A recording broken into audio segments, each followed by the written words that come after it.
Ոչ պատերազմ, ոչ խաղաղություն է Իրանում։ Սա չավարտված պատերազմ է։ Չավարտված պատերազմները ենթադրում են ցանկացած պահի, որևէ պահի ռազմական գործողությունների վերսկսում։ Չնայած Միացյալ Նահանգների եւ Իրանի բանակնացները համաձայնել են 2 ամսով երկարաձգել հրադադարը, իրանագետները չեն բացառում, որ նորից ռազմական գործողությունների կենտրոն դառնա Մերձավոր Արևելքը։ Հավանականությունը կա նաև ու մեծ է, որ ցանկացած պահի դրանք ընդհատվեն եւ որոշակիորեն սկսվեն ռազմական գործողություններ,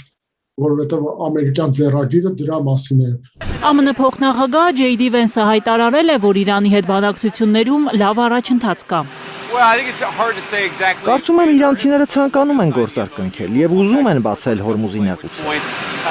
Մենք նույնպես ցանկանում ենք, որ նրանք բացեն Հորմուզի նեղուցը։ Միջուկային խնդրի հետ կապված կան մի քանի հարցեր՝ ուրանի բարձր հարստացված պաշարները եւ հարստացման հարցը, այնպես որ մենք նրանց հետ քննարկում ենք այդ հարցերը։ Փոխըմբռնման հուշագիրը, որ հրադադարի երկարաձգումից բացի ներառում է նաև ականազերծում, Հորմուզի նեղուցի ապաշրջափակում, միջուկային ծրագրի վերաբերյալ քննարկումների մեկնարկ, Դոնալդ Թրամփը դեռ չի հաստատել։ Այս մասին հայտնում է Axios-ը։ Թրամփը չի դադարում սպառնալ, որ բանակցությունների ձախողումը նշանակում է պատերազմ։ Նա համարում է, որ Իրանի հարցում բոլոր խաղաքարտերն իր ձեռքում են, քանի որ Թրամփի համոզմամբ իրենք ռազմական առումով հաղթել են Թեհրանին։ Իրանը այնինչ որ հայտարարել է ի սկզբանե, կարճած է դրան, հենց այդ շրջանակում իր հայտարարությունները տեղավորվում են իր որոշումների, իր նախնական հայտարարության շրջանակում, իսկ մենք ամեն օր ականատես ենք, թե Թրամփը ինչպես է իրար հակասական անգամ մեկ օրում տարբեր հակասական հայտարարություններ անում։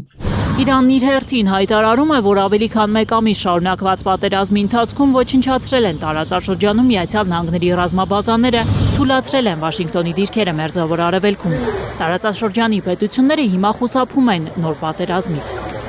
Իրանը իրապես հայտնվել է թելադրողի կարգավիճակում այս բանակցություններում, իր պայմաններն է դնում, մենք չմոռանանք, որ բանակցությունները սկսվեց այն պահին, երբ Իրանը ներկայացրեց իր 10 կետանոց առաջարկները, 10 կետից բաղկացած առաջարկները, այդ փաստաթուղթը եւ նախագահ Թրամփը անգամ խոստովանեց